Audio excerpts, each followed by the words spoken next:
Thank you. Duly noted. Senator Enrile, you have the floor, please. Thank you, Madam Chair. Before I ask my questions, may I be permitted to make a prefatory statement?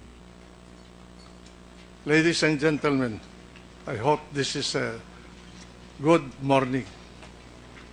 Before we commence this investigation, I would like to ask for your indulgence as I make a brief statement. Some people have accused me of having personal grudge against some powerful people and political motives behind the reopening of the Mamasapano massacre.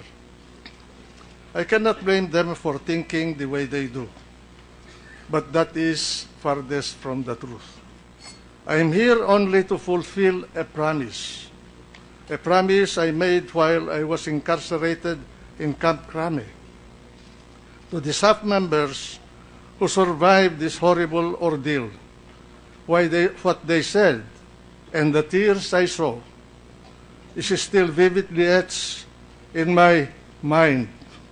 I vowed to them then that if ever I be given a chance to get bail, I will seek justice for them and for all those who survived, those who perished, rather.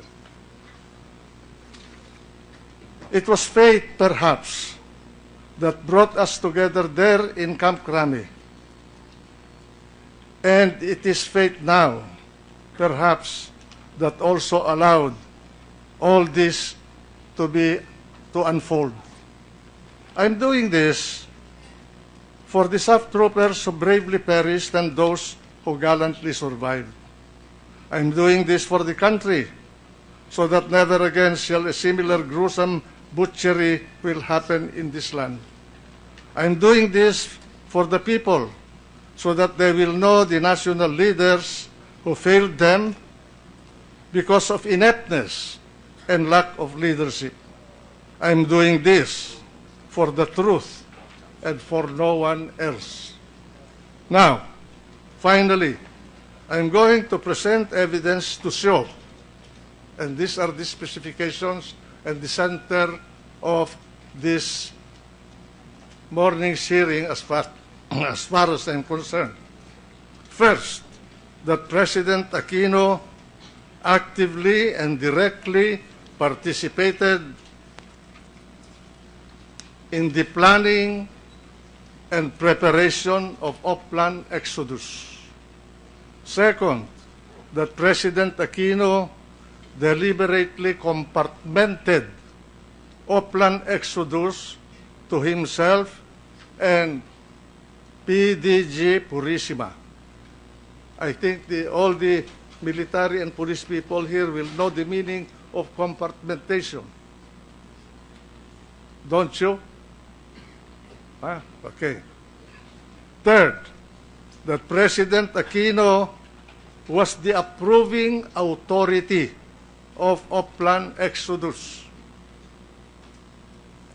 Fourth, that during the execution of Oplan Exodus, President Aquino was fully aware of what was going on.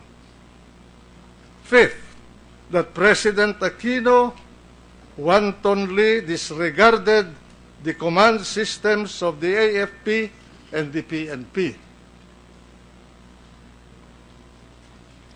Six, that President Aquino was actually, intentionally, and directly dealing with a person who, before and at the time of the Mamasapano gruesome massacre, was not an active part of the command system of either the AFP or the PNP. Seventh, that President Aquino did not make any effective decision or issue any effective order or do any effective action as President of the Republic of the Philippines to prevent the barbaric slaying and slaughter of the PNP staff troopers whom he knowingly and deliberately sent on a dangerous mission to capture Marwan and 2 other targets. And finally, 8th, that to shield himself from any responsibility and accountability for the Mamasapano debacle, President Aquino deliberately hid or was hiding himself behind PDG Purisima. Thank you, Madam Chair. So let us now begin to unravel the whole sordid issue.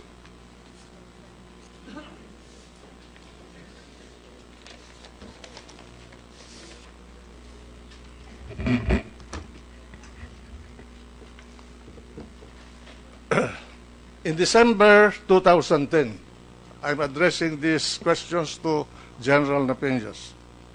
The PNP launched Oplan Pitas in Parang Sulu against Marwan. 1 year and 6 months later, in July 2012, the PNP launched Oplan Smart Bomb in Butig, Lanao del Sur, also against Marwan. Meanwhile, there were other attempted but aborted operations against Marwan thereafter, mostly in Mindanao. There were 2 further operations in Marawi, Cyclops 1, Cyclops 2, and all others, Wolverine 1, Wolverine 2, Wolverine 3, Terminator 1, Terminator 2, and lastly, Exodus, were all done in Maguindanao. Okay? Now, Mamasapano, in fact. Then after 2 years and nearly 6 months later, from Oplan Smart Bomb on July 25, 2015, Oplan Exodus was launched against Marwan in Mamasapano, also in Maguindanao. General Napeñas, in all those operations against Marwan, in Sulu, in Lanao del Sur, and in Maguindanao, which all happened under the administration of President Benigno Aquino, were you in some way involved in all of them?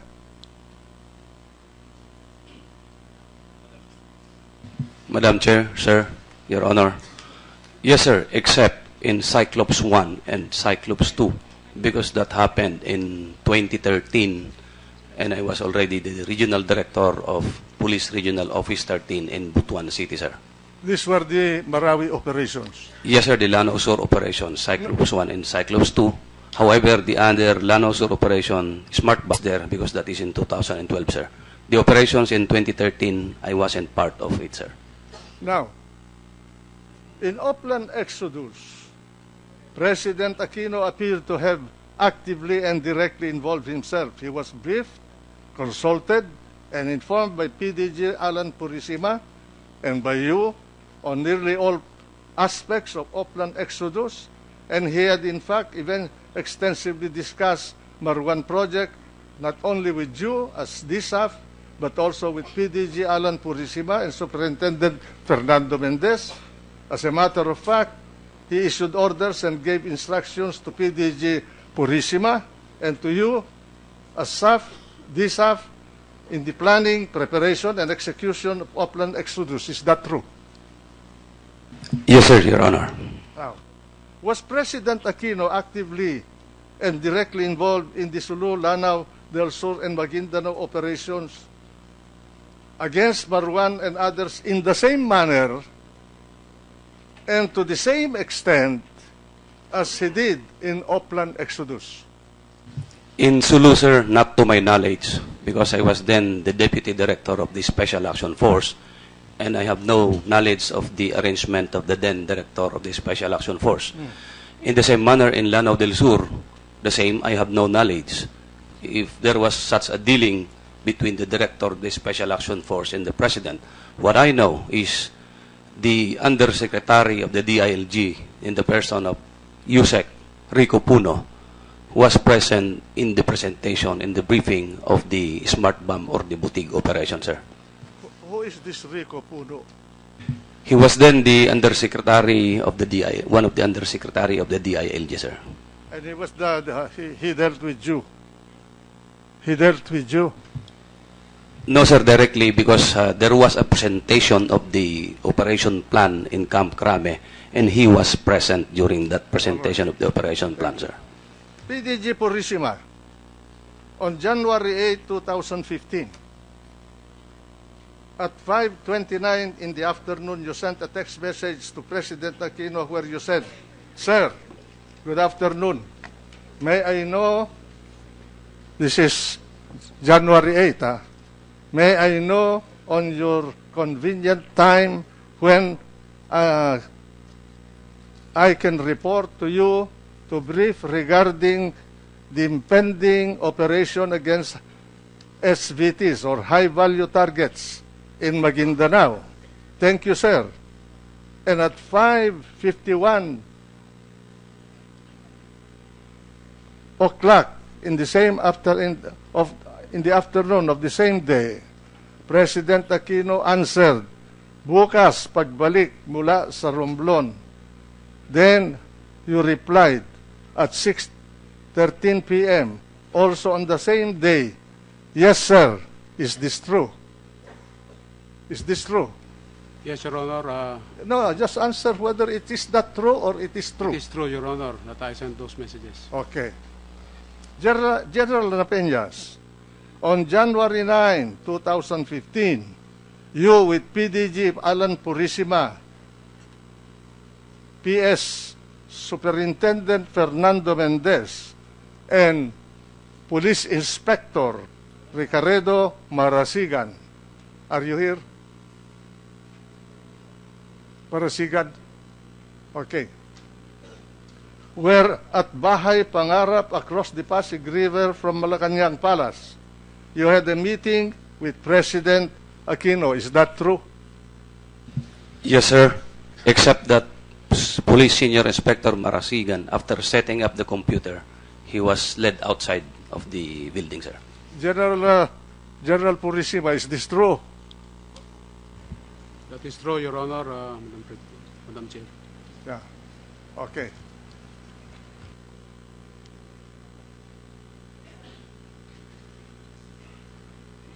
Now, General Napeñas and General Purisima, please tell us briefly why you, both of you, with PDG Allan Purisima and Superintendent Mendes, had to meet President Aquino on that day, January 9, 2015. Why? General Napeñas first. We were there at the, Your Honor, sir, Madam Chair. We were there at the Bahay Pangarap in Malacanang to brief the President about Operation Plan Exodus. And I started the briefing presenting the video of Marwan and his cohorts in the area, followed by another video on the route going into the target area of Marwan and Usman. It was followed by presentation of the concept of operations. There was also a presentation of a decision matrix. There was also a presentation of the recommendations. And practically the details of Operation Plan Exodus was discussed in that meeting, sir. Okay. In that meeting on January 9, 2015, you briefed President Aquino, as you said, on Oplan Exodus, and you, with PDG Purisima and Superintendent Mendes, discussed extensively with the President the details of the operation to capture Marwan, dead or alive, in Mamasapano. Is that true? Yes, sir, Your Honor. Yes, sir. General Purisima. Your Honor, may I clarify the answer? My answer to that is, when the OPLAN was presented, this was already a finished operation plan. So it was already being presented for the information of the President. Yes, but It was an extensive discussion of the facets of the operation. Your Honor, there were comments that were made during the presentation. All right, I will go into that and ask you questions, okay? In that meeting on January 9, you also presented to President Aquino the concept of operation or CONOPS, okay, to execute Oplan Exodus, and that CONOPS clearly spelled out nearly every detail and aspect of the Oplan Exodus, especially the time on target or thought manner of coordination with the AFP. Is that true? General La Penaz? Yes, sir, Your Honor. Oh. General Purisima? Your Honor, the preparation was made by SAF on the concept of operation that was presented. What I'm asking you, sir, is whether what I read is true to fact. Yes, sir, that is correct, sir. But to clarify that, it was the PNP SAF commander who was presenting the operations, the concept of operations. It was already prepared during that time, Your Honor. What were you then? What were you then? Why were you in that meeting? We were just, I was just a facilitator, Your Honor. Come on. Okay. Huh? And in that same meeting, General La Penaz, President Aquino discussed with you the strength of the force needed to implement Oplan Exodus, which was intended primarily to capture Marwan, dead or alive, in Mamasapano. Is that true? Yes, sir, Your Honor. Okay. And in fact, in that meeting with you on January 9, with President Aquino, he ordered you to increase the number of personnel to be used in Oplan Exodus. Is that also true? Yes, sir, Your Honor. All right. Also in that same meeting on January 9, 2015, President Aquino talked to you about prior coordination with the AFP. Is that correct? Yes, sir, in the whole of us, because that was discussed with the four of us together, sir. Okay. But you responded to him when he mentioned about prior coordination with the AFP, and these were your words. With due respect, sir, compromise po ang AFP. Did you say that? Yes, sir, Your Honor. All right. And you added that instead, in accordance with the CONOPS that you presented to President Aquino for Oplan Exodus, the coordination with the AFP had to be time on target or thought, meaning that the assault force was already at the target location. Is that true? Yes, sir, Your Honor. Okay.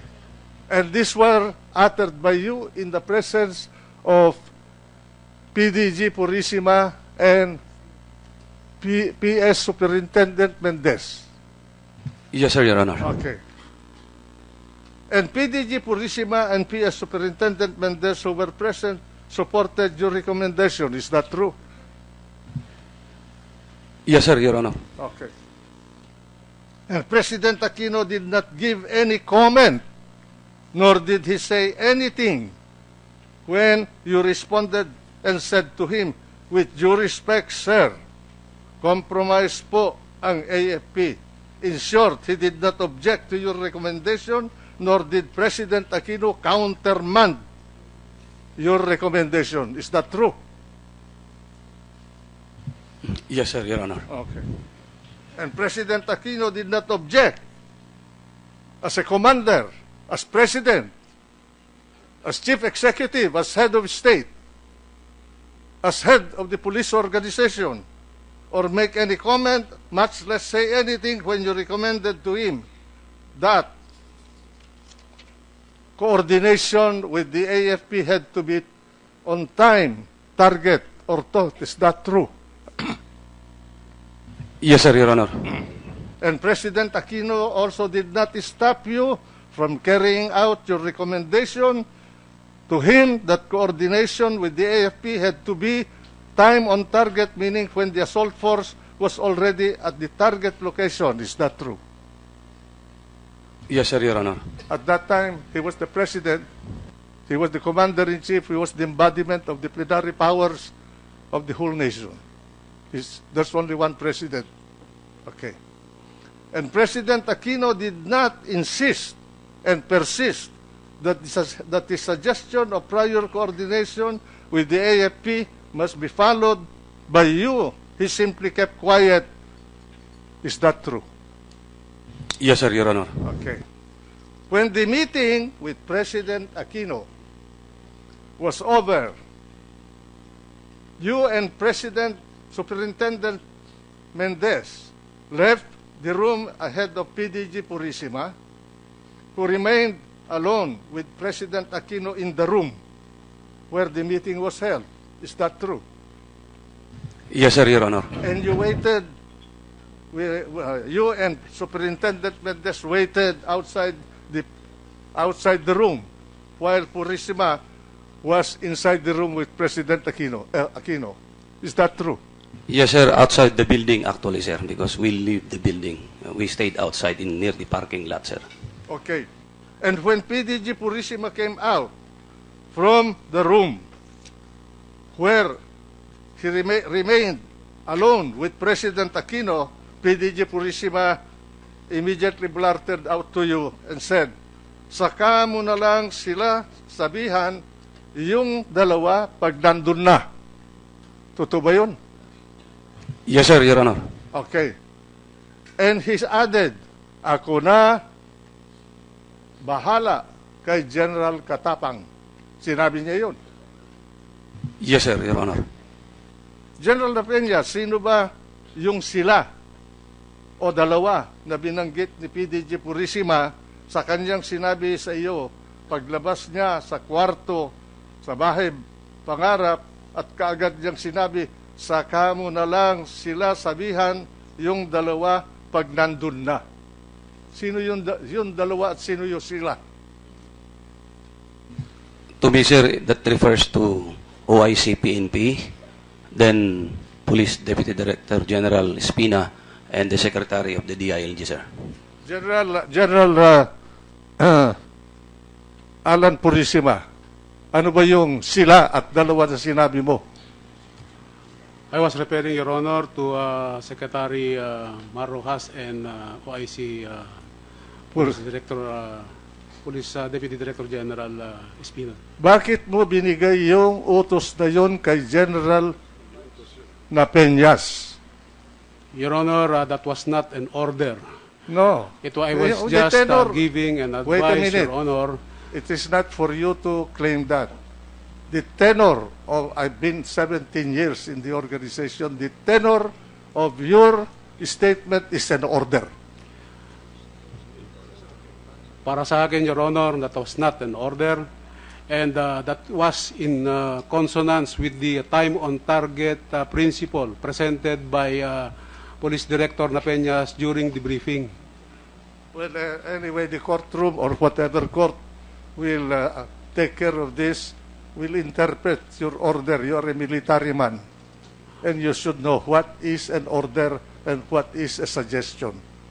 Okay? Eh, nandito mga militar na kasama mo eh. Ayun.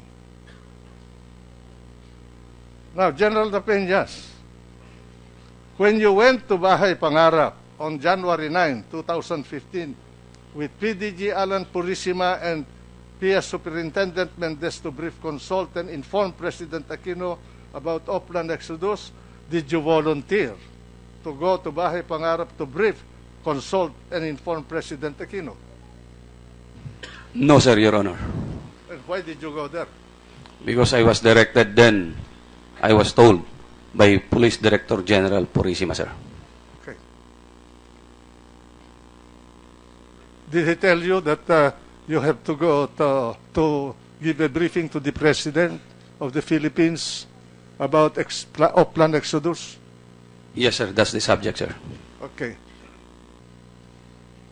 Did President Aquino offer any hint of any objection or adverse reaction to any aspect of your briefing and to anything contained in the CONOPS, concept of operation, that you presented to him during your meeting with him at Bahay Pangarap on January 9, 2015? Yes, sir. There were two issues. One, sir, the one that we already discussed, the coordination with the AFP on the time on target concept. And the second is the strength to be increased accordingly, sir. Those were the only two items that he opened his mouth. Those were the two things that he ordered to us for to do, sir. Yeah. To do. Those were the only two things that he commented on. There were other, sir, Your Honor, there were other comments, but this pertains about yung video na nakikita, ganyan ba talaga? May mga side comments lang, sir, po yun. But yung dalawa talaga na pinaka-meet doon, sir, na sinabi niyo po niya, yung time on target na coordination with the Armed Forces of the Philippines, coordination with the Armed Forces of the Philippines, at saka po yung strength. Now, after your briefing and your presentation of the concepts of upland exodus on January 9, 2015, this is my side comment, realizing perhaps the gravity and high degree of peril and risk involved in the execution of upland exodus, President Aquino, on his own behest, ordered you to increase the number of personnel to be used in upland exodus. Is that true? Sir, in my opinion, Yeah. that's true, sir. Okay. In my opinion, sir, that's true. Okay. In fact, the order of President Aquino was the principal cause for the delay in the actual operation of upland exodus, which could have been done earlier than January 25, 2015. Yes, sir, Your Honor. And after your meeting with President Aquino on January 9, 2015, you informed President Aquino through PDG Allan Purisima that there were two possible windows to execute upland exodus, January 11 to 14, 2015, before the visit of Pope Francis to the country, and January 20, 26 to 15. Is that true? Yes, sir, Your Honor.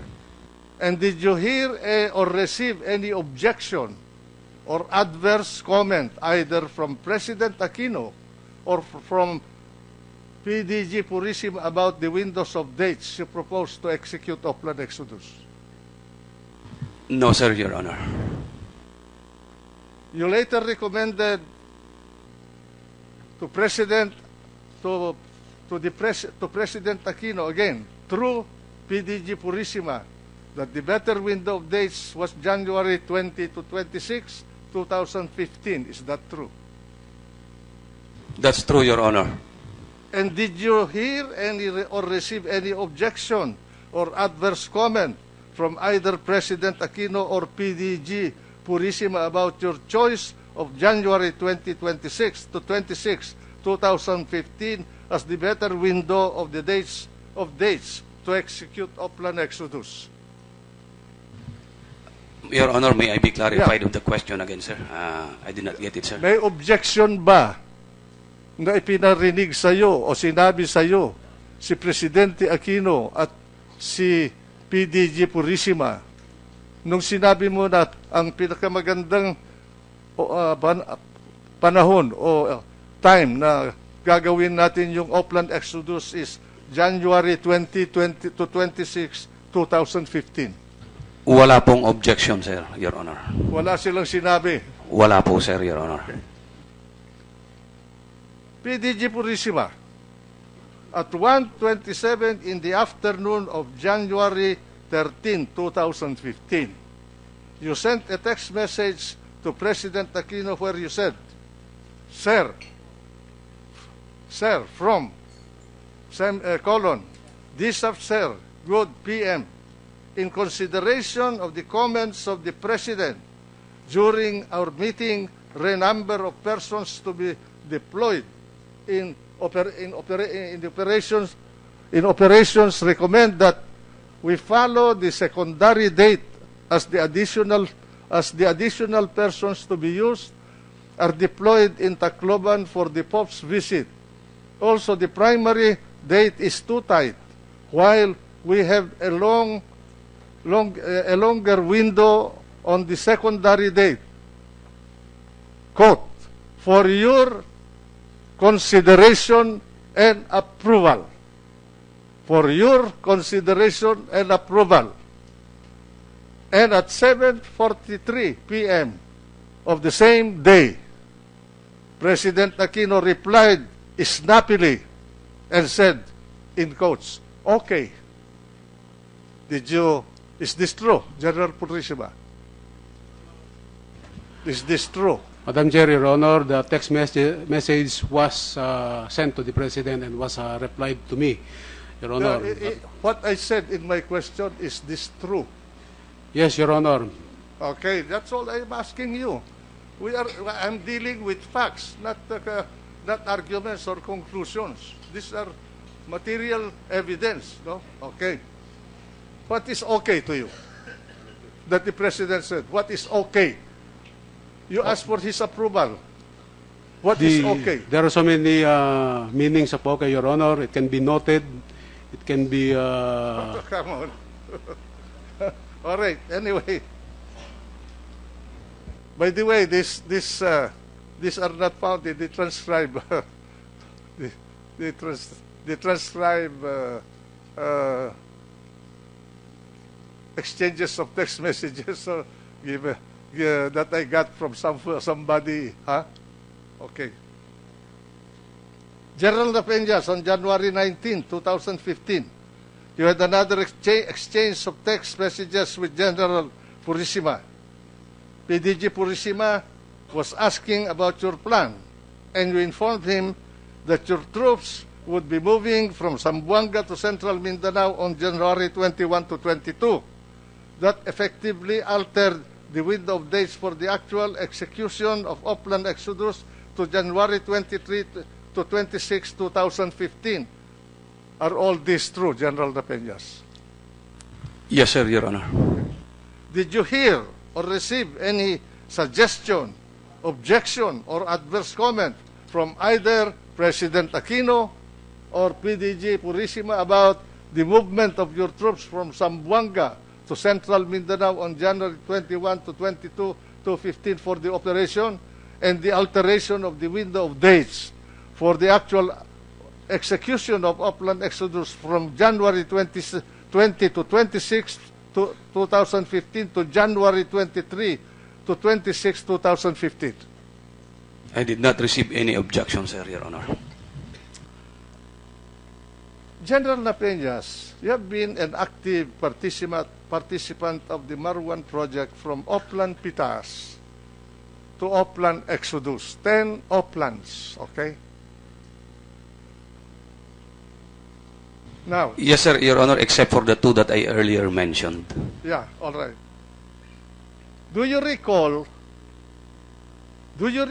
any instance from the time of Upland Pitas to the time of Upland Exodus was launched that the President ever called a command conference with the High Command of the AFP or the High Command of the PNP about the Marwan project or Upland Exodus or about any of the uplands previously launched or aborted? Did he call a command conference to discuss this with the High Command of the AFP and the PNP? Your Honor, sir, may I explain, Yeah. if possible? Second week of April 2014, it was the time that the President is going to visit Camp Crame. Okay. And coincide with that is the briefing presentation of Upland Wolverine. Wolverine what? Wolverine, What? 1 or 2, it's either, sir, but it's Wolverine. And I was the one who presented that briefing presentation with regards to that operation plan. The target- Present during that, The target was Marwan. yes, sir, with and Usman. And present during that briefing presentation was the Secretary of the Interior and Local Government, Secretary Marrojas then, Chief PNP Purisima, Police Director General Purisima, Police Chief Superintendent Noel de los Reyes of the Regional Police Office in Autonomous Region in Police Muslim Mindanao, myself, the Deputy Director of the Special Action Force, no other officers from the AAP, and those are the high-ranking officials who were present during that briefing presentation, sir. And that was only the only time where a cabinet member, to your knowledge, participated in the discussion of the Marwan project. Yes, sir, Your Honor. And that was the only time when a high official of the PNP, like OIC, who was the OIC? Who was present at that time? The then Chief Philippine National Police Director General Purisima, sir. As the Director General Purisima was present, he was not suspended yet, no? Yes, sir, he was not yet suspended because Okay. that was second week of April 2014, sir. Okay. And that was the only time where President Aquino discussed it with other people outside of you, Purisima, and Mendes. Yes, sir, Your Honor. Okay. Do you recall any instance where a member, well, this is already answered by you, a member or members of the President's Aquino's cabinet or any other high official of this government or any high-ranking officer or of the AFP or any high-ranking officer or officers of the PNP other than yourself, Allan Purisima and Superintendent Fernando Mendes, was or were ever allowed or summoned to attend or be present at any of your meetings together with PDG Purisima and Superintendent Mendes with President Aquino? Other than that meeting, were there others? None. No more, sir. As I earlier answered, ganun po yung nangyari, sir. Now, correct me if I'm wrong. What happened was President Aquino compartmented or agreed to compartment Oplan Exodus to himself and PDG Purisima. Is that correct? Yes, sir, Your Honor. Okay. Now, to understand this, when I said compartmented Oplan Exodus, I mean that President Aquino intentionally, deliberately, and actually confined and arrogated unto himself and PDG Purisima full knowledge, command and control, and strategic decisions over Oplan Exodus. President Aquino excluded all other, including the members of his cabinet, except Secretary Rojas, and the command systems of the AFP and the PNP. He left everything to himself and his trusted men.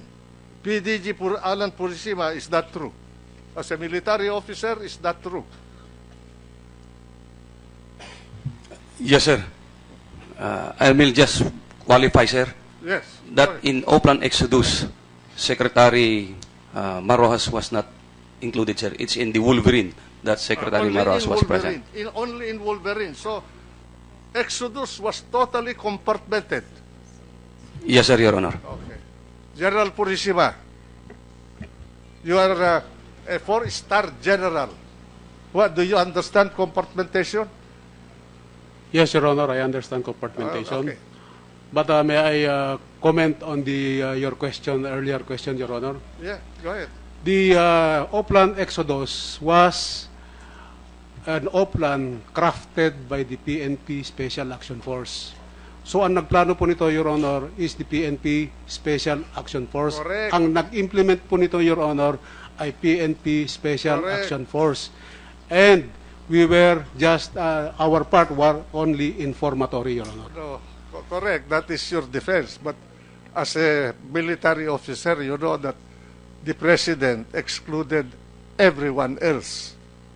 Di ba? Very clear. Anyway, if you No, Your don't Honor. want to answer that, I give you the privilege. But I have been also, I'm not a soldier. No, Your Honor. I've been in the jungles to fight for this country, but May I I'm not a clarify? trained soldier and I cannot fly. May, All right, sir?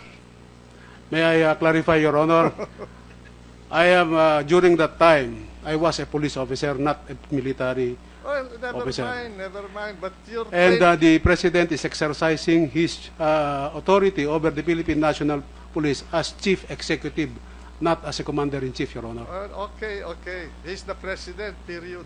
Yes, Your Honor. As a Chief Executive, he has the authority, Your Honor. He's the president. He embodies all the powers. Commander-in-chief, top cap, chief of head of state, head of government, you name them, chief executive.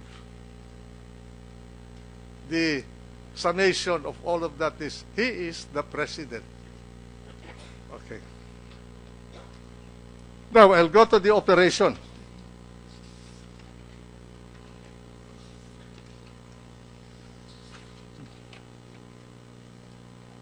Operation. At 4:35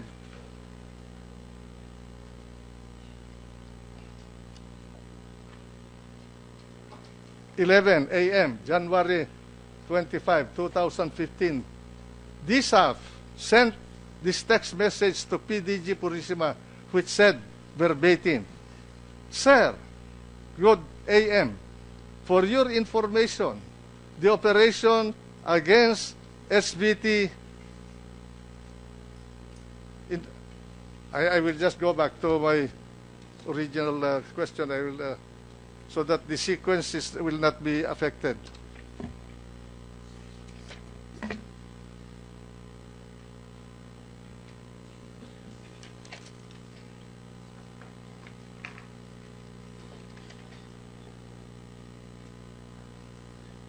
Now, General Napeñas, to continue with the question of compartmentation. Your dealings with President Aquino were always with or in the presence of PDG Purisima. Is that correct? Yes, sir, Your Honor. Or through him. Is that correct? Yes, sir, Your Honor. You never went directly to the President and said, "Hey, Mr. President, I know this, I'm telling you this." Never directly to the President, Your Honor. And because of the nature and manner of your dealing with President Aquino, which was always with or in the presence of or through PDG Purisima, you develop a strong impression, correct me if I'm wrong, a strong impression and a strong belief that PDG Purisima was indeed a very trusted man of President Aquino, and that as far as you were concerned, what PDG Purisima said to you was the word of the President, and what you said to PDG Purisima would reach the ears of of President Aquino. Is that true? Yes, sir, Your Honor. Okay. Now, what violation of Philippine laws did Marwan commit to make him such a target of police operation in the country? If I may just look at the warrant of arrest that I have in my possession, sir. Yes.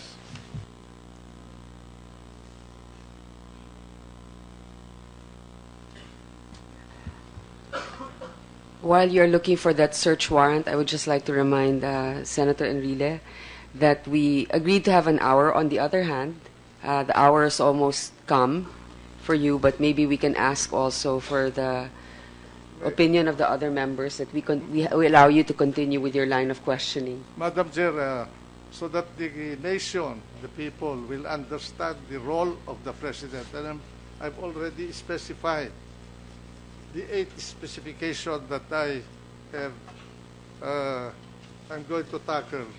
I would suggest that I just finish my presentation of these questions in order to unravel the whole truth and nothing but the truth about the role of the President. I agree, Senator. We just have to remind each other for rules, and I would like to get the approval of the other members, the other senators present here Madam today. Chairman, We will continue with if the I may line of question. interject, the Senator Enrile is clearly constructing a timeline and a narrative, and to be very clear about what has the details of that timeline and narrative.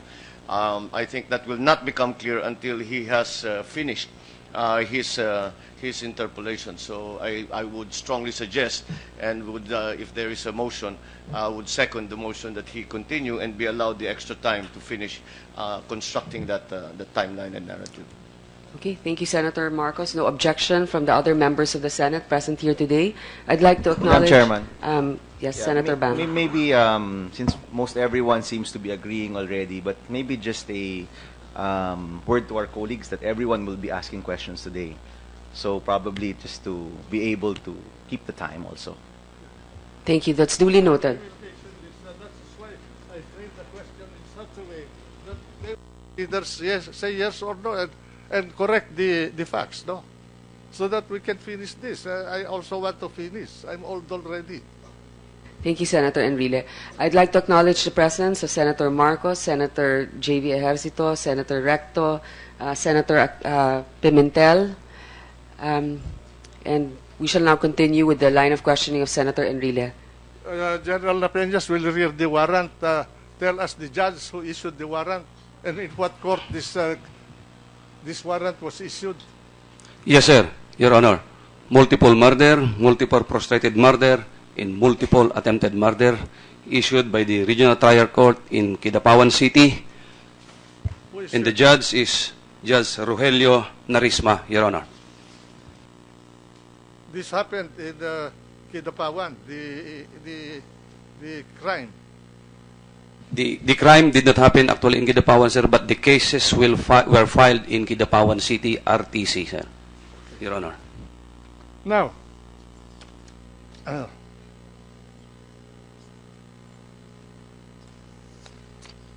my question is, was the capture of Marwan, dead or alive, solely a Philippine effort? No, sir, Your Honor. Why? Why do you say no? There were support given by another country, Your Honor. What country was that? The United States, Your Honor. What was the nature of the support? Under the United States Joint Task Force Philippines, based in Zamboanga, they provided us intelligence support, real time. They provide us also training. Training? Yes, sir, Your Honor. They Intelligence? provide us also equipment, Your Honor. Just a minute. Intelligence, training, Equipment support, Your Honor. equipment. Yes, sir, Your Honor. And in that Oplan Exodus, they provided support in terms of humanitarian and medical evacuation, Okay. and also investigation, Your Honor. Investigation? Yes, Your Honor. I'm referring to the finger that was severed and it was given to them for the confirmation of the DNA in relation to the brother of Marwan and to his finger that was taken, sir. Who were the people who conducted the training? They are members of the Joint Task Force Philippines of the United States based in Zamboanga, sir. Are they members of the United States military? Some are members, Your Honor, but some are mere members of the Joint Task Force of the United States based in Zamboanga. What is that? Are they? It was a military civilian component of the American government? Yes, sir, Your Honor, because that's why it is Joint Task Force of the United States in Zamboanga. That's Are why it's those, called Joint Task Force. Are those civilian components of that task force members of the Central Intelligence Agency? Well, to my knowledge, Your Honor, because we are talking here about intelligence, they're providing real-time intelligence and intelligence. They should be working in that outfit, Your Honor. CIA? The word CIA is never mentioned in our dealings, Your Honor. But they were giving you intelligence. Yes, Your Honor. Why are they giving you intelligence on a purely police matter? Can I answer and explain, Yes. Your Honor? Go ahead. We all know that the United States Special Operations Command, the top priority mission is counterterrorism, and this is part of the war against terror. The Special Action Force is a unique unit of the Philippine National Police. the primary mission is counterterrorism. And I believe that must be the reason why they're dealing with us insofar as counterterrorism is concerned, Your Honor. Were they using the visiting forces agreements as a basis of this cooperation or some other agreement of the government with the United States? Honestly, I don't know, Your Honor. I'm not aware. What they're using as reference. I asked this question because the visiting forces agreement, to my recollection, deals only with military cooperation between the Republic of the Philippines and the United States. It does not cover police operation, which is actually nothing more than enforcement of criminal laws of the Philippines, handled by the police organization of the country, and these criminal laws are strictly territorial except for a few exceptions. This is something that the government must explain why they have allowed a police matter to include U.S. participation. I'm not saying that I'm correct, but this has to be looked at. Okay? Now,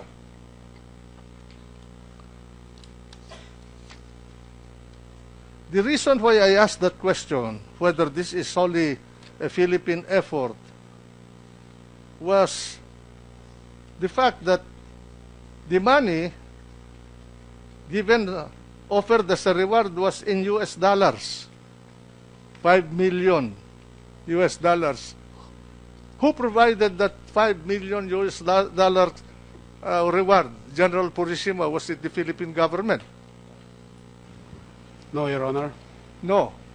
Who provided it? Who provided it? It's not yet provided, Your Honor. It was not yet claimed. Huh? It was not yet claimed, Your Honor, so nobody's... Huh? Not claimed, not claimed, not claimed. So it is not yet provided, Your Honor. I'm not asking about the claimant. I'm asking who provided it. Your Honor, I suppose it is the U.S. government that offered the 5 million. Why do you say I suppose? Why are you qualifying your answer? I'm just asking. What country? Who provided I am not sure, it? Your Honor. I'm not sure, Your Honor.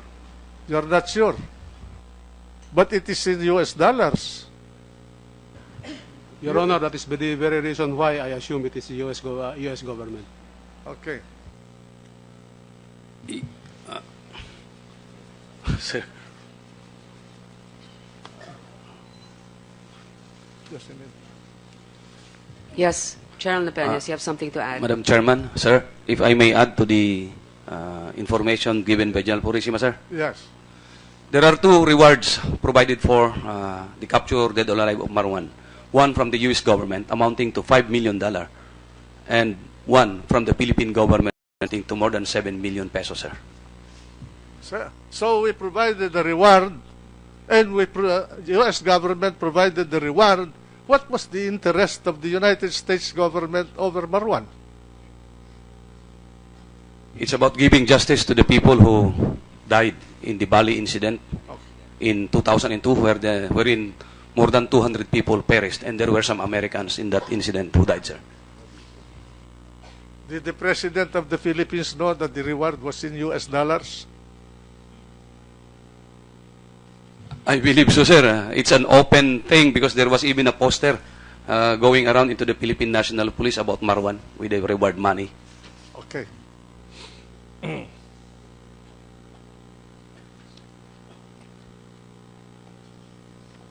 When the Lanao, the Sulu, Lanao del Sur, and other Maguindanao operations were launched against Marwan, the reward in US dollar was already offered. Yes, sir, Your Honor. At that time, there was no case yet against Marwan that was filed in Kidapawan. Your Honor, let me check the dates of the cases filed against him. I'm sorry, the warrant of arrest issued against him. 2007. Ano yan? 2007. Hindi, wala ito.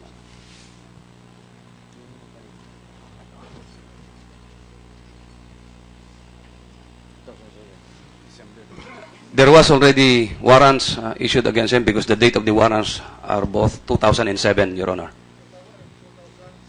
Yes, sir, Your Honor. 2007. Oh, okay. Yes, sir, Your Honor. Thank you, thank you.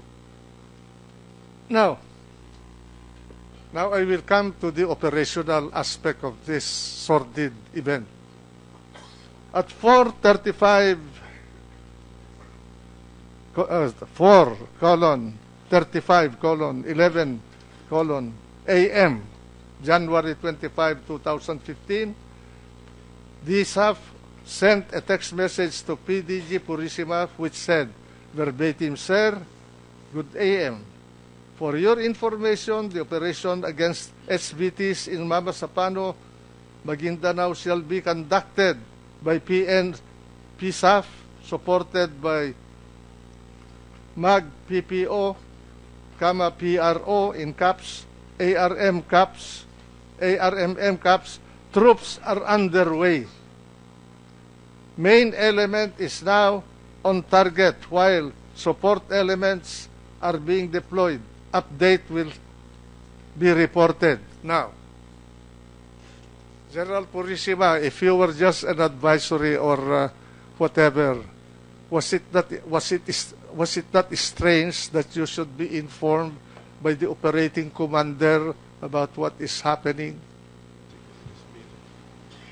Your Honor, the information was given to me by Police Director La Penaz for my information because I am supposed to be giving information also to the Chief of Staff and to the OIC of the Chief Philippine National Police. And to the President? And to the President, Your Honor.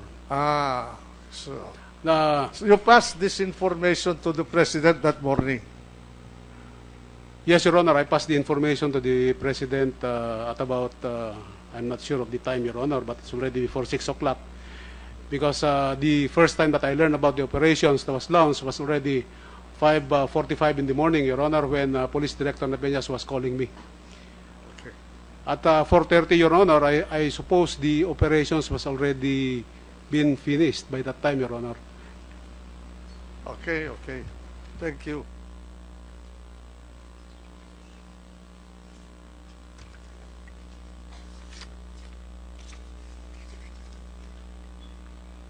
At 4:34, I will just inform the public and the people that when I say these numbers, these are hours, minutes, and seconds.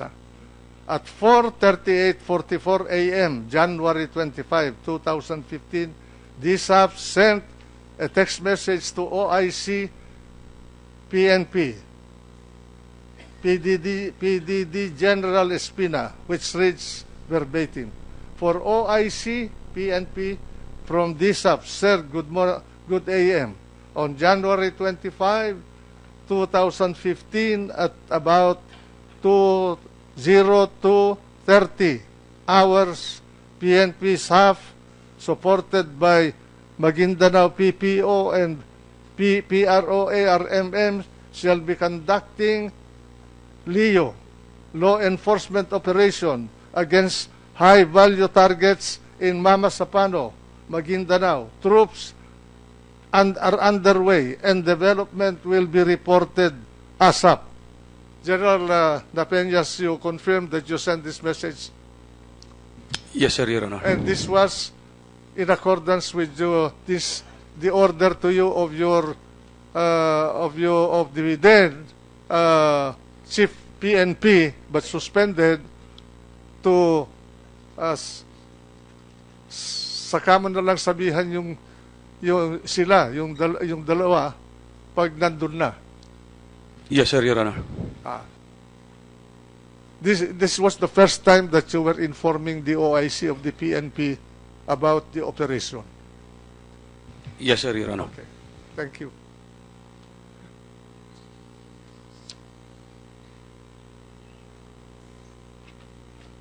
At 5:09, 11:54 a.m., January 25, 2015,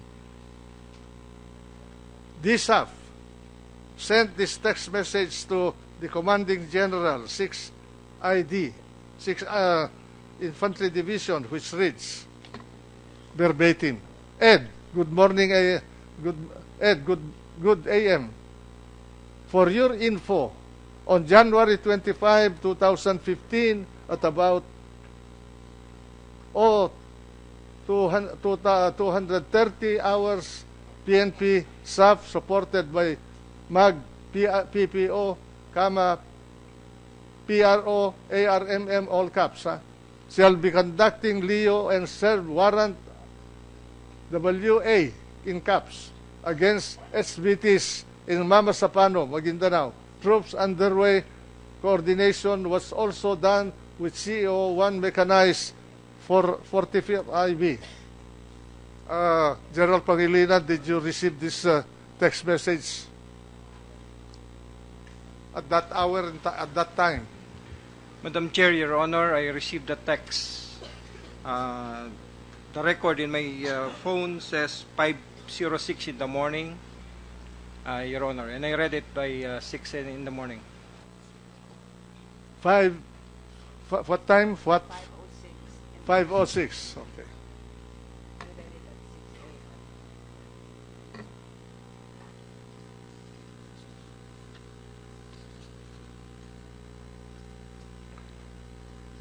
General La Penaz, that text message is sent to the Commanding General of the 6th Infantry Division in compliance with your agreement with President Aquino when you met him at Bahay Pangarap on January 9, 2015, that coordination with the AFP was not going to be prior to launching of Oplan Exodus, but rather on time, on target. Is that true? Yes, sir, Your Honor. And you also coordinated with the CO of the 1 mechanized and also the 45 Infantry Battalion, also in compliance with your agreement with the President. The coordination is in compliance with the time on target concept, sir. However, the person who coordinated with the CO of the 1st Mechanized Brigade is the Deputy Director of the Special Action Force, because that was then his tasking, Your Honor. Okay. At 5:25:11 a.m., January 25, 2015, the text message of DSAF to the Commanding General of the 6th Infantry Division at 5:09:54 a.m. was passed on to Colonel Hernando del Rosario. Is that correct? Again, sir, the one who coordinated with the Colonel del Rosario, because he's the CO of the 1st Mechanized Brigade, it was then the Deputy Director of the Special Action Force, not me, Your Honor. Okay. At 5:28 a.m., January 25, 2015, DSAF sent a text message to Major Achilles de la Cruz, Philippine Army, CC AJAG. What is this AJAG? It's Ad Hoc Joint Action Group, Your Honor. What is the meaning of this? AJAG. What is this organization? It's a part of the reporting mechanism about violation of the peace process, Your Honor. And the message that you sent, Sir, good AM, for your information, operation against SBTs in Mamasapano, Maguindanao, shall be conducted by PNP SAF, supported by Maguindanao PPO, PRO, ARMM troops are all underway. Is that true? Your Honor, may I request that the question be repeated, sir, Your Honor? At 5:28 a.m., January 25, 2015, DSAF sent a text message to Major Achilles de la Cruz, and the message reads verbatim, Sir, good AM, FYI, For your information, operation against SVTs in Mamasapano, Maguindanao, shall be conducted by PNP SAF supported by Maguindanao PPO, PRO, ARMM troops are underway. Is that correct? Yes, sir, Your Honor. And it added to that text was ME is now on target. Main effort is now on target at 5:28 in the morning. While SE are being deployed, update will be reported. Is that correct? Yes, Your Honor. At 5:35 a.m., the same Sunday, Major Achilles de la Cruz sent a text message to DSAF, and the text message reads verbatim. It gave a number, telephone number, 0917-3740-132. Bijen Orense, sir. Is that correct? Yes, sir, Your Honor. And who is Bijen Orense? He is then the adjunct at that time already, because it used to be Major Achilles, sir, but then Brigadier General Arense is now in the position. In fact, I had a conversation with Major Achilles. That's why I requested for the cell phone number of Brigadier General Orense, sir. Is he a police officer or an army officer? He is an army officer, Your Honor.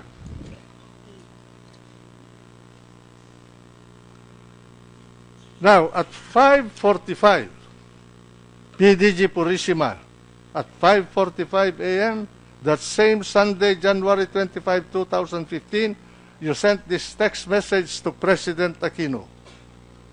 Sir, good morning. For info, SAF elements implemented plan against high-value targets, period. As of now, sir, results indicate that Marwan was killed and one SAF trooper wounded.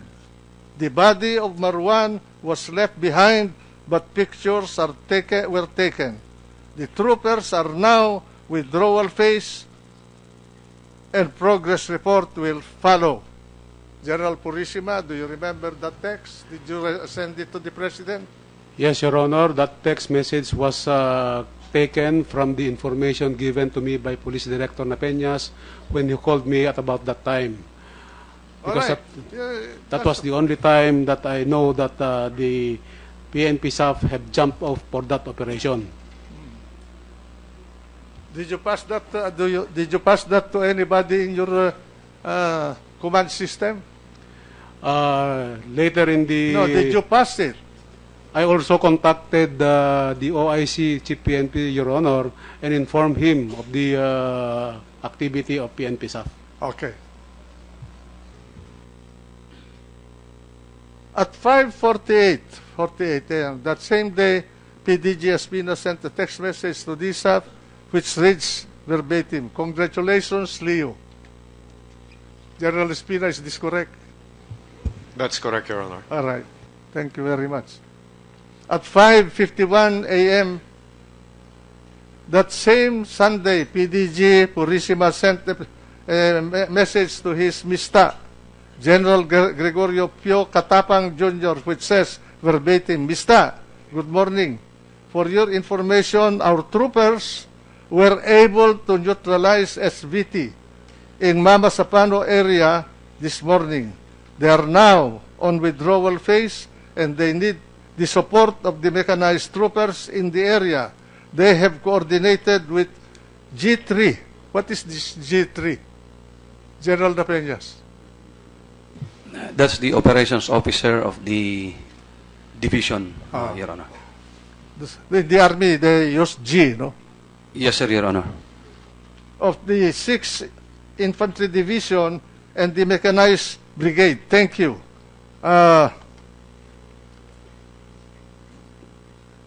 Did you send this message, General Purisima? Yes, Your Honor. General Catapang, did you receive this message? Madam Chair, Your Honor, I received the message. Okay. So you were forewarned that there was an operation at that hour, 5:51 in the morning. Yes, Your Honor. Okay.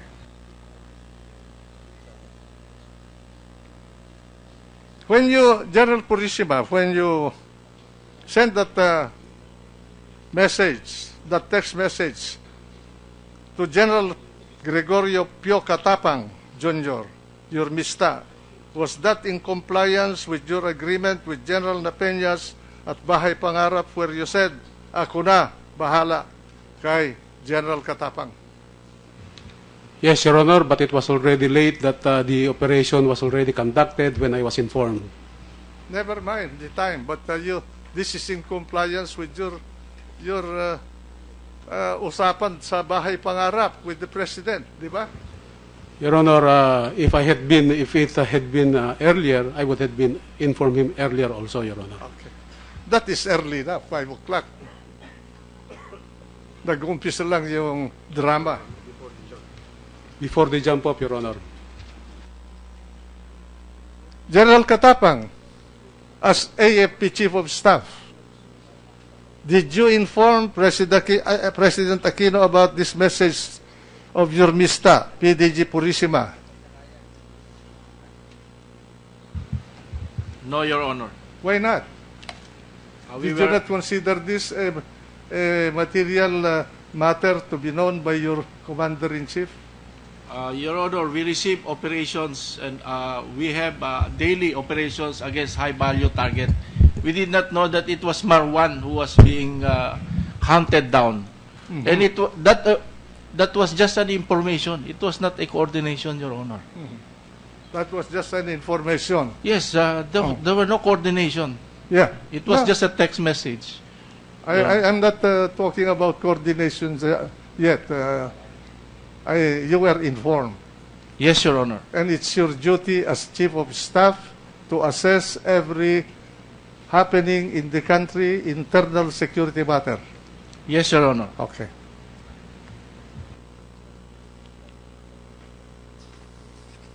At 5:47 a.m., that same Sunday, Brigadier General Lorenzo texted this message to DSAF, and the message reads verbatim. He gave a number, 0917-51-20085. Sir, paki-coordinate lang kay Colonel Mel Feliciano, 601 Brigade, Commander Ray, your withdrawal na ito, ha? Para maalalayan nila kayo from MILF. Ngayon, tama ba ito, General Penaz? Yes, sir, Your Honor. Okay. Yung unang number, ano ba yun? Kanino ba yun? Yun po, Your Honor, yung number ni Colonel Feliciano, yung brigade commander. Yung unang binigay sa iyo na number na binasa ko kanina. No, sir, yung ibinigay ni Major Aquiles de la Cruz, that's the number of General Orense. Yung ipinasa ni General Orense sa akin na number, sir, yun po yung number ni Colonel Feliciano, yung brigade commander, okay. Sir, Your Honor. At 6:34 a.m., that same Sunday, DSAF replied to General Lorenzo's message, which said verbatim, copy TY. At 6:16 a.m., that same Sunday, PDG Purisima sent a text message to DSAF saying verbatim, Leo, for your information, I have informed OIC, PNP, re-operation, baka mabigla ka at magtanong. Bakit mo sinabi yung ganun, General Purisima? Baka mabigla ka at magtanong. Sino ang magtatanong? Your Honor, the information was already given to the Chief PNP. Baka magtatanong si Chief PNP. That was what I meant, Your Honor. Si OIC Chief PNP. Baka magtanong kay meron bang sekreto doon sa bagay na yun at winarningan mo si General La Penaz na baka magtanong si There is none, Your Honor. But General Espina? what I was saying, sir, is to prepare to brief the Chief PNP. That was my intention, Your Honor. Okay.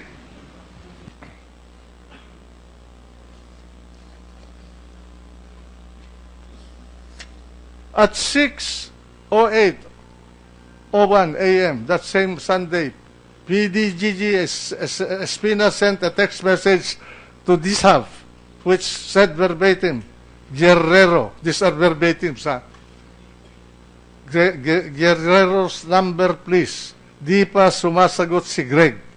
Tama ba yun, General Espina, na nagpadala ka dito? That's correct, Your Honor. Bakit mo kinokontak si General Guerrero? Kasi sir, yun pong, Your Honor, good morning po. Yeah.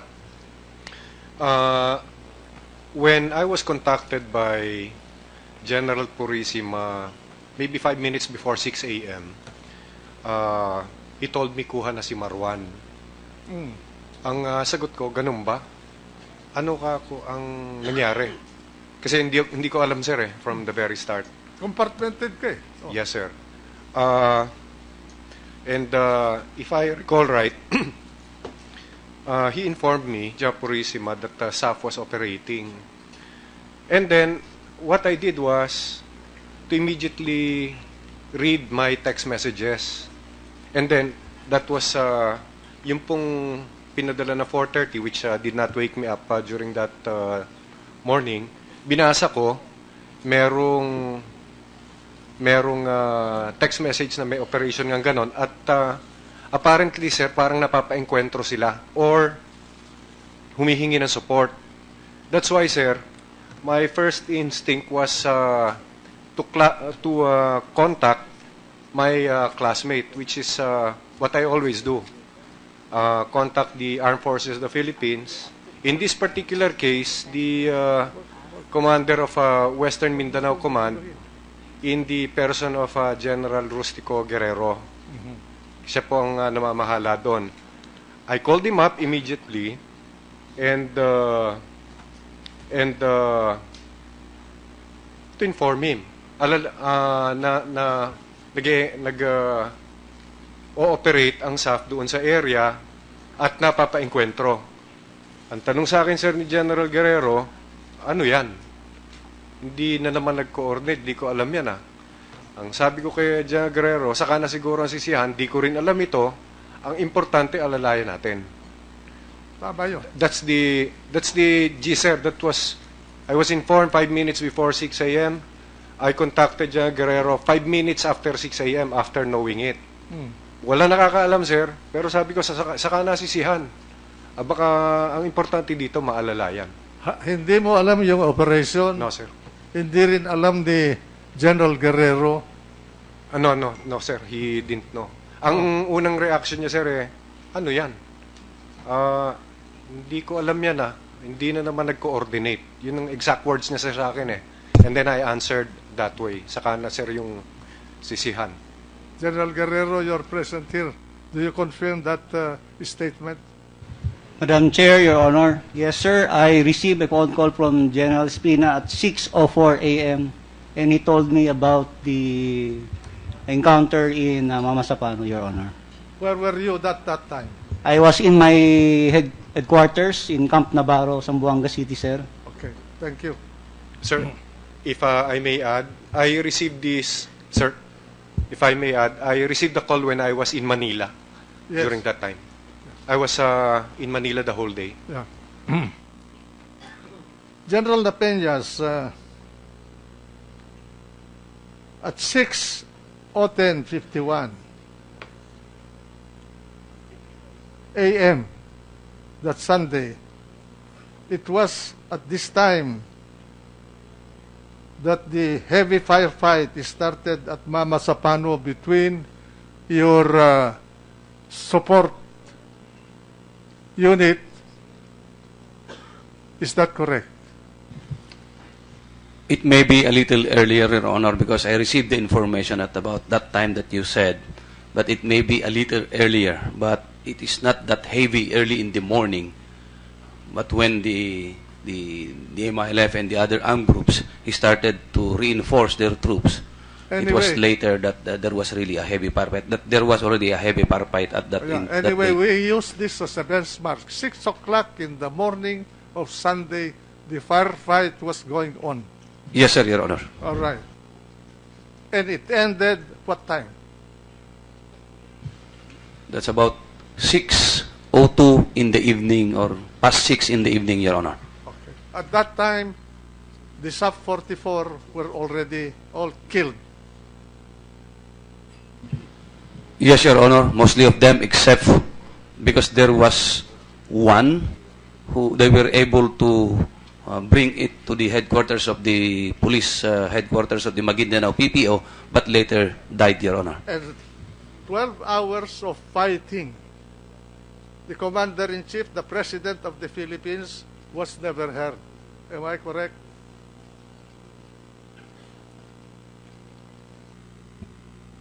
Yes, Your Honor.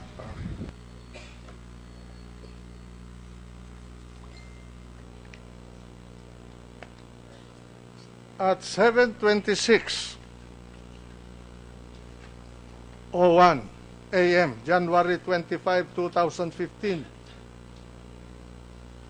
General La Penaz, as DSAF, you texted a progress report to OIC PNP which said verbatim, for OIC PNP from DSAF, update reoperation against SVT based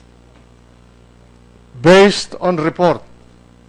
Main element J1, Aka Marwan was neutralized but the body was left behind.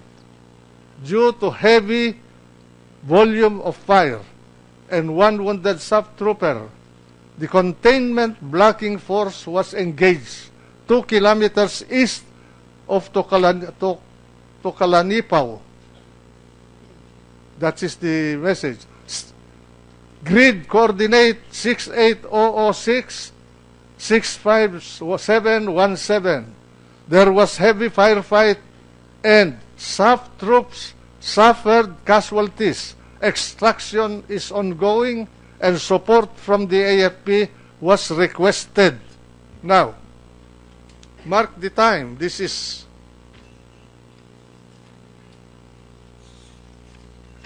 at 7:26, almost 7:30 in the morning. The casualties started to pile up. And you were requesting for AFP support. General La Penaz. Yes, sir, Your Honor. Did you get any AFP support at any time from that time all the way to 6 o'clock in the afternoon? Yes, Your Honor. When did you get that support? Immediately when the Deputy Director of SAF and the Operations Officer of SAF went to the Mechanized Brigade, they organized the Mechanized and Infantry to provide support for our sub-troopers. And what was the action of the mechanized unit? Kasama po sila at saka yung operations officer, yung tangke nila at saka yung tao nila, sir. Kasama na pumunta doon sa lugar at bumaba sila doon sa vehicle drop-off point. Nagpaputok ba sila? Nagpaputok ba sila ng kanilang mga baril o kanilang mga kanyon sa tangke? Wala po, sir, yung nagpaputok initially hanggang sa makarating sa drop-off point, then pumasok sila doon sa looban kasama yung mga sub-troops. Actually, sir, 3 yung recommendation na nakuha din namin yon ng brigade commander.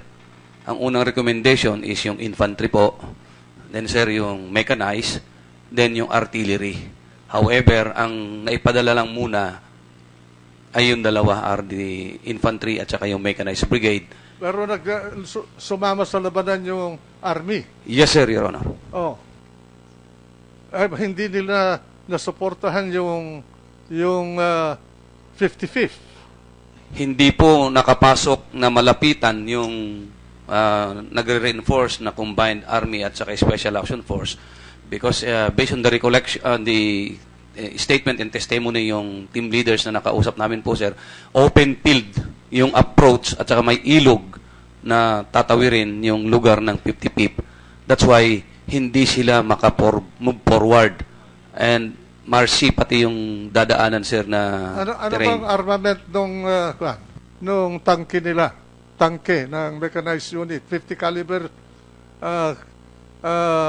machine gun or 22 caliber cannon or 22 caliber cannon or what?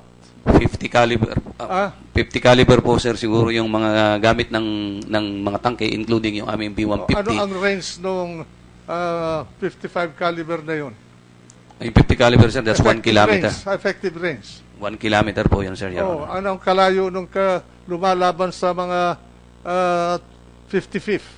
It's more than 1 kilometer, Your Honor, at hindi rin makapasok yung mga tangke dahil may mga ilog at saka marshy yung area, Your Honor. Kaya yung infantry lang yung pumasok sa looban para suportan yung 55th SAC, sir, Your Honor. Now, at 7:26:58 a.m., the same Sunday, PDG Purisima, Espina, sent a text message to DSAF which reads as follows, verbatim, nag-reinforce na ba? At that point, meron ng reinforcement. Yes, sir, Your Honor. Nag-reinforce sila immediately. At 7:36 a.m., January 25, 2015, President Aquino replied to the text message of PDG Purisima sent to him at 5:45 a.m. the same day and asked this question. Okay? Why was it left behind? Why was it left behind? The other two targets. General Purisima, did you receive this text message of President Aquino? Madam Chair, Your Honor, I received those text messages. You received them? Yes, Your Honor. Peremptory itong question niya. Said, why was it left behind? Ano yung sinatanong niya na why was it left behind? Your Honor, the way I understand the text message, Your Honor, is the body of Marwan was left behind. Was left behind. He was interested in the body of Marwan. He was asking if why he was left behind because it will be the evidence that Marwan was killed if ever, Your Honor. He did not believe that he was killed because he wanted the bodies, that it? Your Honor, for every arrest, there should be the body of the arrested person for us to say that he was already arrested. How can you arrest a dead person? Yes, Your Honor. When he was killed, we should have the body to show that he was killed. Because, Your Honor, in the Muslim tradition, the body of a Muslim person is buried within the day. And why was he asking about two other targets? There were other targets in the area, Your Honor, based on the intelligence packet provided to us, Your Honor. He did not ask the condition of his troops? The text messages will... No, he did not. I'll just answer my question. Did President Aquino at that moment show concern for the troops that he sent on a dangerous mission? The text message will speak for itself, Your Honor. Huh? The text messages will speak for itself. Okay. Because we were sending text messages, Your Honor. This was all that he was interested in at that moment. Maybe not, Your Honor, but that was the text message sent to me. Okay, thank you. At 7:48 a.m., January 25, 2015, PDG Purisima sent a reply to President Aquino, and you said, General Purisima, and I quote, correct me if I'm misquoting this text. Sir, accordingly, when the nearest target from the line of approach is M1. Who is M1? Marwan. I was referring to Marwan, Your Honor. Okay. And when they hit the primary target, the other house where Basit Usman was located with other elements reacted and fired at the troopers. I could not continue because the continuation of the text was not completed. Did you Did you send that to President Aquino? Yes, Your Honor. Based on the information I have taken from South Police Director La Penaz. Now, at 7:53:06 a.m. that same Sunday morning, January 25, 2015, only 17 minutes after the 7:36 message of President Aquino to PDG Purisima, DSAP sent a text message to PC Superintendent Talino, which said verbatim, Noli, location of SAP troops, GC, grid coordinate 68006, 65717, and 68234, and 65056. Nasa paligid ng first grid coordinate mga kalaban and tuloy pa rin heavy firefight. Baka pwede hingi artillery support. General Talino, did you receive this message from General La Penaz? Madam Chair, Your Honor, yes sir, I received that text from General La Penaz, sir. General La Penaz, at that point, did you notice the criticality of your condition in the field? Yes, sir. Based on the recommendation of the ground commander at the time that they need artillery support already, sir. Now, at 7:59 a.m., January 25, 2015, President Aquino sent General Purisima this text message. If I remember correctly, 160 sub-troopers were involved in this operation, plus provisions for the other and AFP units to assist. The terrain is flat. He knows the terrain very well, and clear, opposed to upland, forested, or jungle terrain. Why they not contain and or overwhelm the 15 to 20 men opposing force? That was his question. Are they still in contact with the two targets?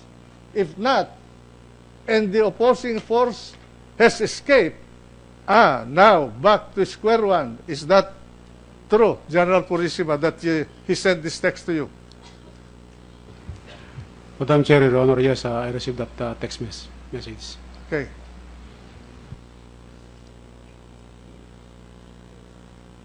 You know, my observation in this text, I sense in the text message of President Aquino some frustration, if not irritation, when he said, if I remember correctly, etc. Did you notice this kind of feeling? No. Your Honor, I presume the President was referring to the first number of personnel, 160, that was to be deployed, Your Honor. At 8:17 a.m., January 25, 2015, PDG Purisima, you sent this text message to President Aquino. They are presently in contact with reinforcing elements of BIFF. What is this BIFF? You know already that the BIFF is involved. What is this BIFF? Your Honor, those information that were fed to me by Police Director La Penaz. That's why that's what I've been reporting to the President, Your Honor. Then I continue the text. The containment forces are the ones in contact right now, you told the President. They are supported by mechanized and artillery support, sir. Where did you get the information that they are supported by mechanized and artillery support? Your Honor, when I texted the commander of the Western Mindanao Command, when I asked for support to help the PNP South, it was said in one of the text messages that artillery, mechanized, and infantry support are made available, Your Honor. Is that correct, General Guerrero? Did you say that? Madam Chair, Your Honor, yes sir, I texted him back after I called him in the morning. And what did you say in your text?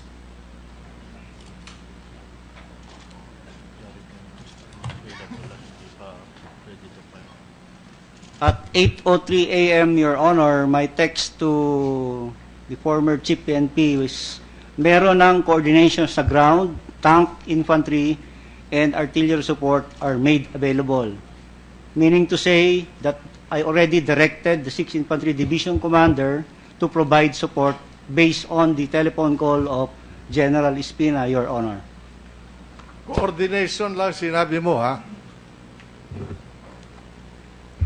That means that the commander on the ground is already talking with the SAF personnel, Your Honor. At 8:18 a.m., 8:18 a.m. that same day, PDG Purisima, you sent this text message to President Aquino. The local target Basit and his group were the first group that were engaged by main effort group. Is this correct? Yes, Your Honor. So, actually, from all these texts, you can see that President Aquino was fully informed about the ongoing operation. No? At 8:41 January 20, a.m., January 25, 2015, President Aquino sent you, General Purisima, this order. Review your earlier and latest texts. They differ as to which was engaged first. Evidently, he did not understand your texts. Is this correct? Yes, Your Honor. There might be some misrepresentation in my text messages initially, but I was clarified in the succeeding text message, Your Honor. At 8:45 a.m. that same day, PDG Purisima, you sent this text message to President Aquino. I mean, sir, you clarified. I mean, sir, the first target was Marwan, where they were able to neutralize first. The group of Basit retaliated, which was about 100 meters away. Is this true? Yes, Your Honor. Okay. At 10:16 a.m., January 25 to 15, President Aquino texted to you this message, PGG Purisima, and he ordered you. Basit should not get away. Is this true? Yes, Your Honor. Is this true? Yes, Your Honor. Okay. Thank you. At 10:16 a.m., January 25, 2015, General Catapang replied to the text message of PDG Purisima at 5:51 a.m.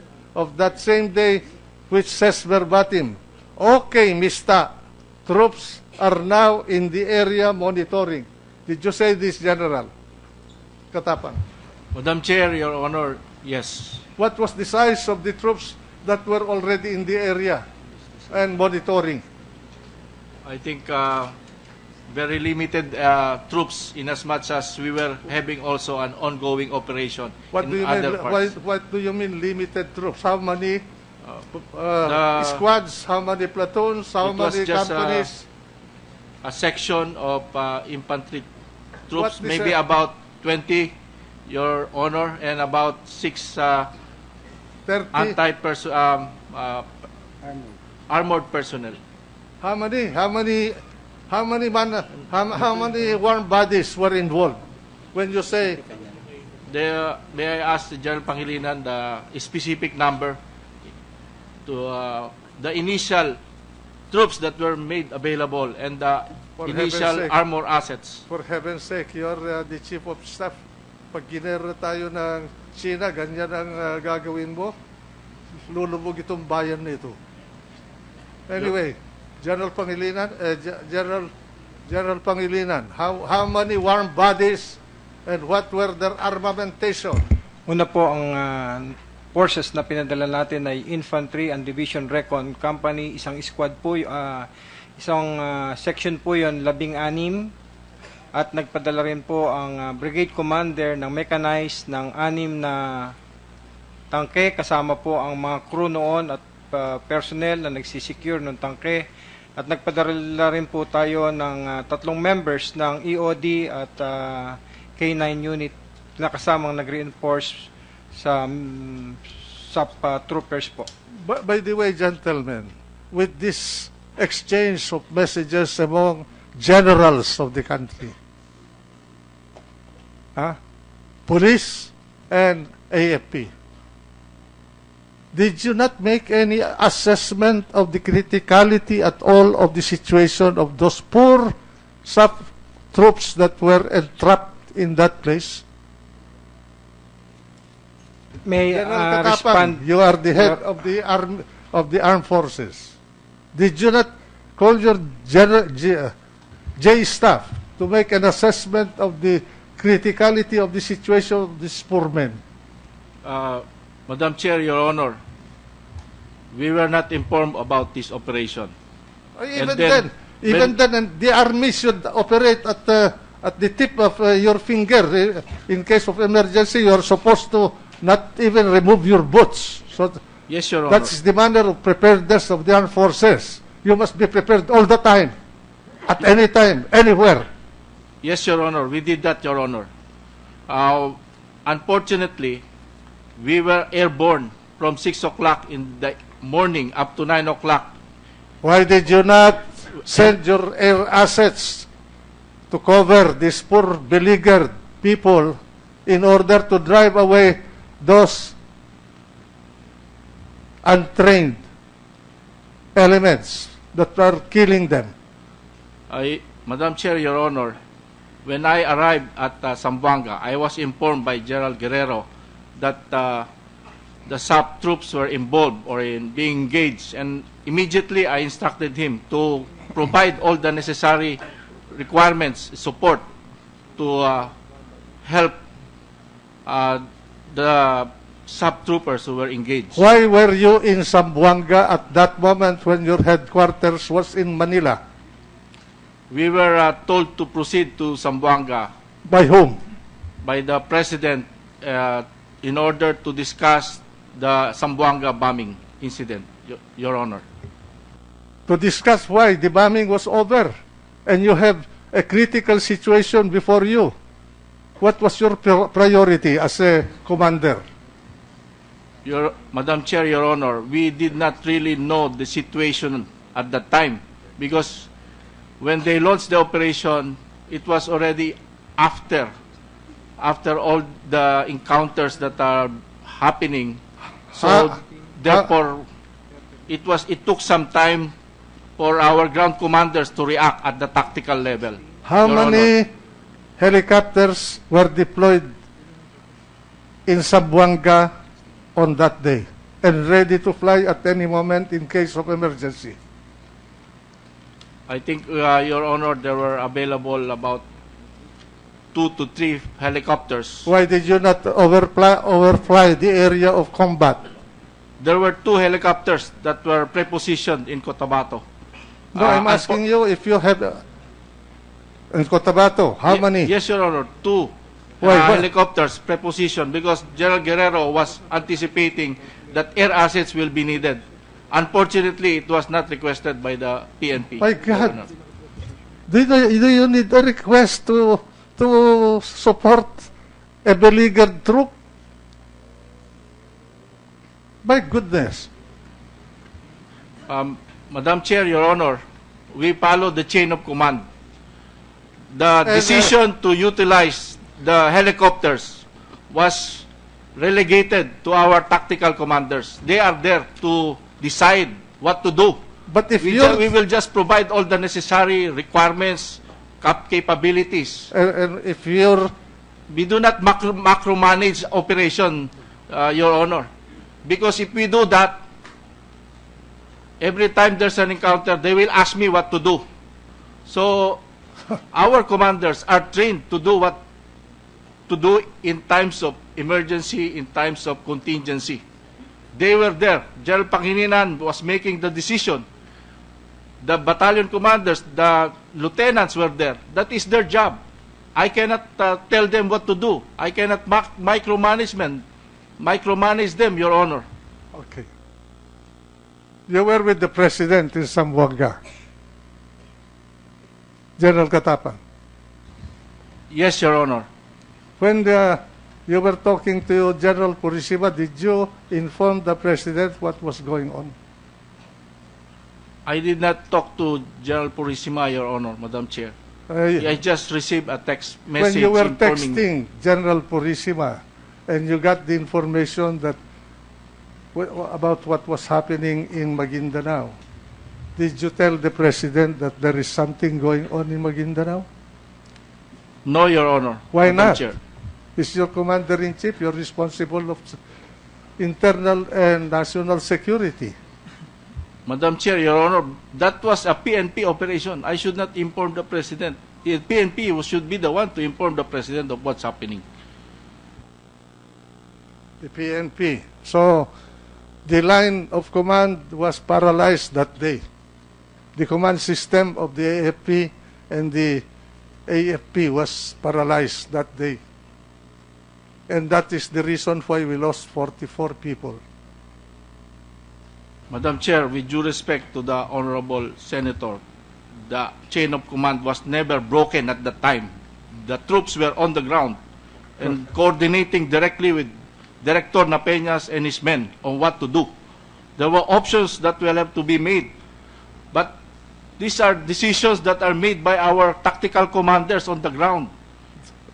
We just have to believe in what their decision will be. Because if we micromanage them, we will break the chain of command. Did you receive any order or any command from the President if he knew what was going on in Mamasapano as Chief of Staff? Did you receive any order? No, Your Honor. No. He did not say anything to you? No, Your Honor. General Gasmin, Secretary Gasmin, you were with the President in Zamboanga. Is that correct? Yes, Your Honor. Did you know about the Mamasapano incident at that time when you were in Zamboanga? I didn't know about the Mamasapano incident, Your Honor. Not at all? Not at all. But there was a briefing according to the newspapers and according to the text messages. I was not involved in the briefing, Your Honor. No. Later on in the afternoon, which was after the firefight already, Your Honor. Anyway, I will continue with my question and we will come to that. Senator Enrile, with your indulgence, may I ask for a 1-minute suspension? Just a 1-minute suspension. Yeah, yes. Eardrops.